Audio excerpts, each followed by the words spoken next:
Boa tarde, comenzamos por hoxe, venres, segundo día do 17º encontro de embarcacións tradicionais de Galicia. Comenzamos co programa de presentacións da tarde e imos iniciar coa presentación Fontoira, o folio como identidade. Prefiro que sexa el mesmo Rubén Prol, compañeiro de Cultura e colaborador habitual, quen vos indique de que vai falar, pero realmente o que temos diante ante nós é unha auténtica obra de arte. E antes de desvelar ningún secreto, mellor que lo conte el mesmo. Gracias.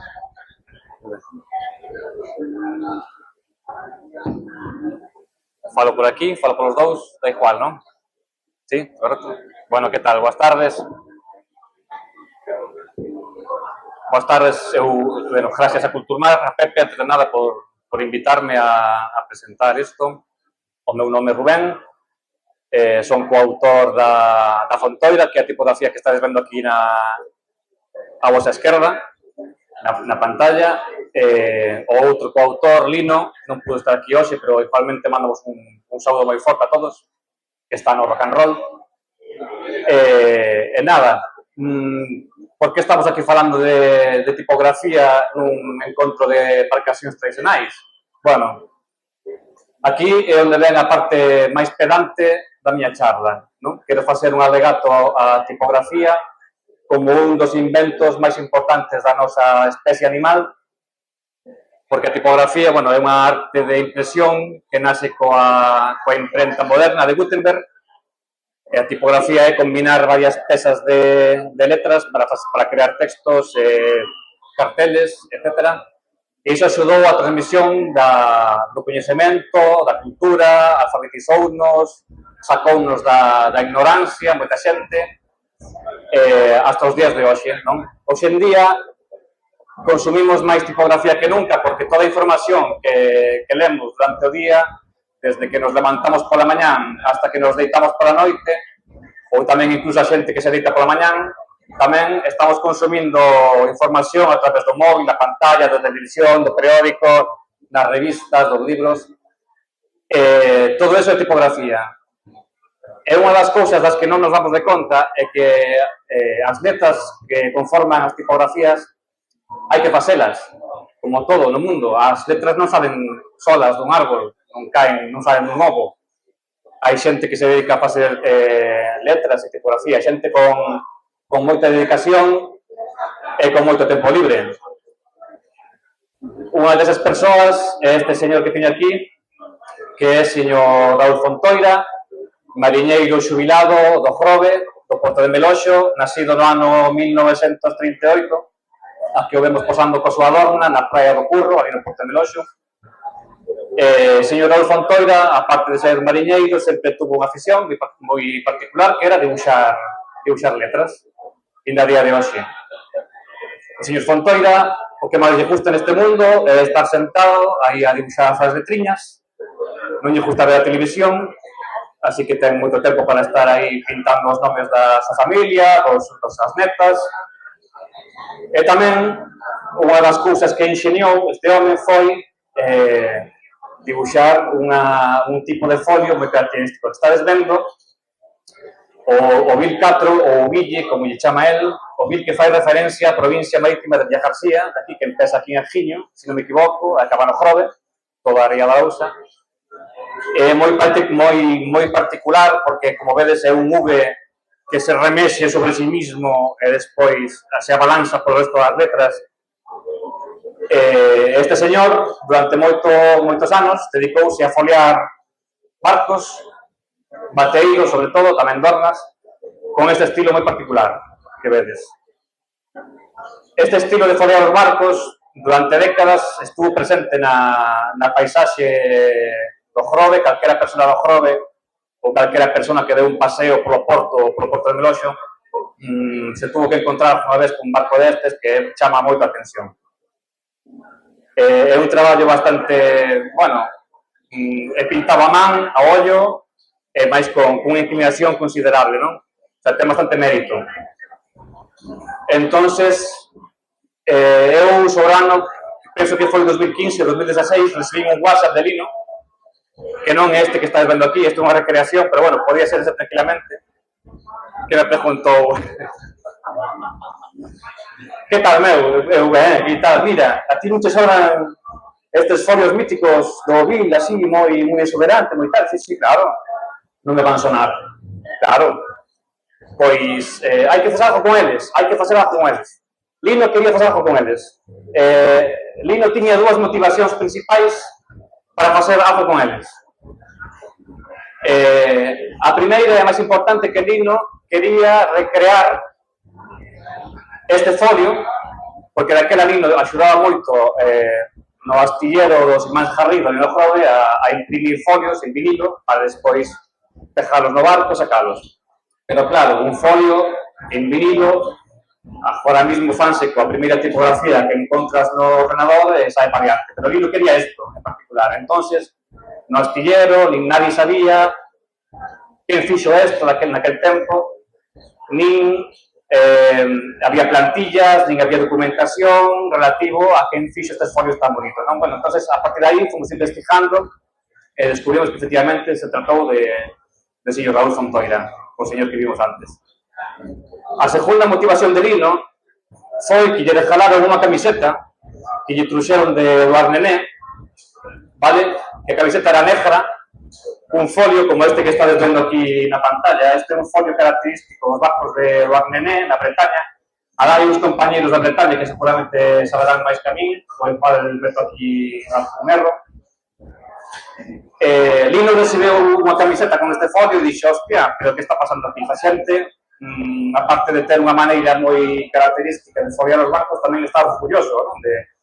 Desta maneira de pintar os rótulos. Esta maneira de afoliar os barcos en Eduard Nené ten un nome, chamanlle alfabeto abar, en francés, alfabeto con barba.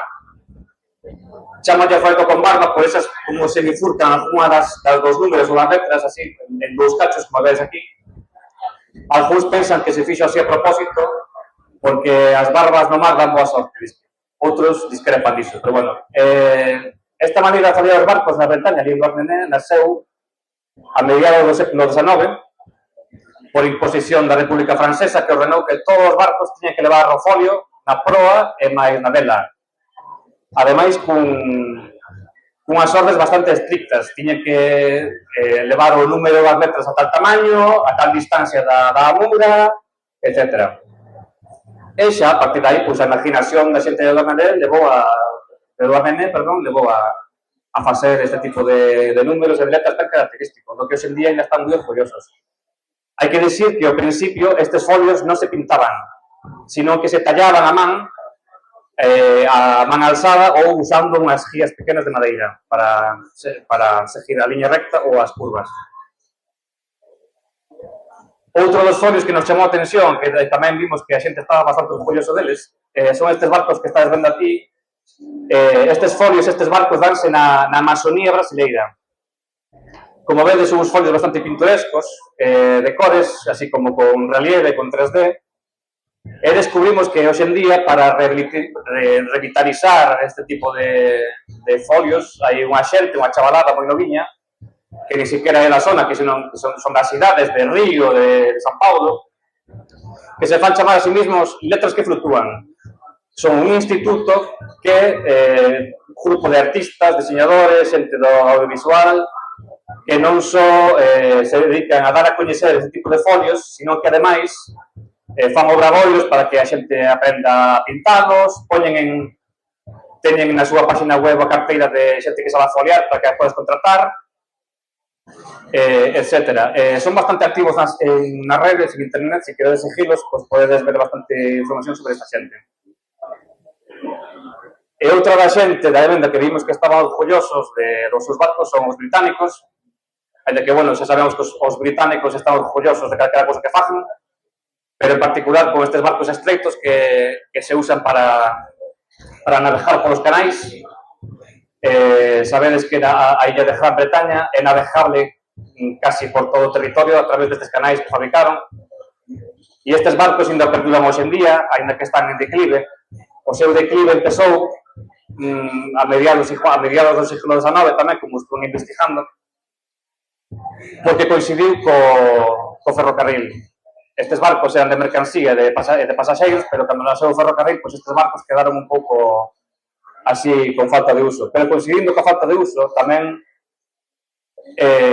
nasceu esta arte, que non é só pintar por fora, sino tamén é pintar por dentro do barco, tan chamativa, que recorda un pouco así os paus británicos.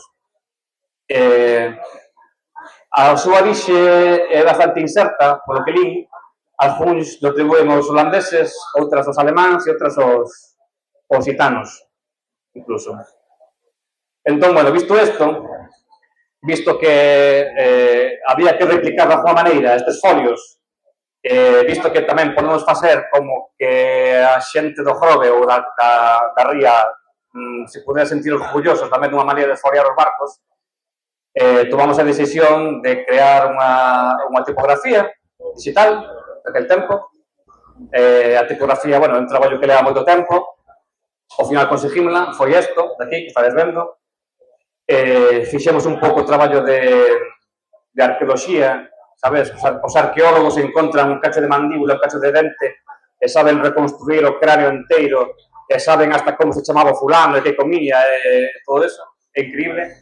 Nos fixemos un pouco tamén eso, non? Porque nos fixándonos nas poucas fotos que tiñamos dos folios de señor Fontoira, fixemos un alfabeto inteiro, co propósito de que a xente a pode usar, descargar e poder afoliar os seus barcos con ela, non?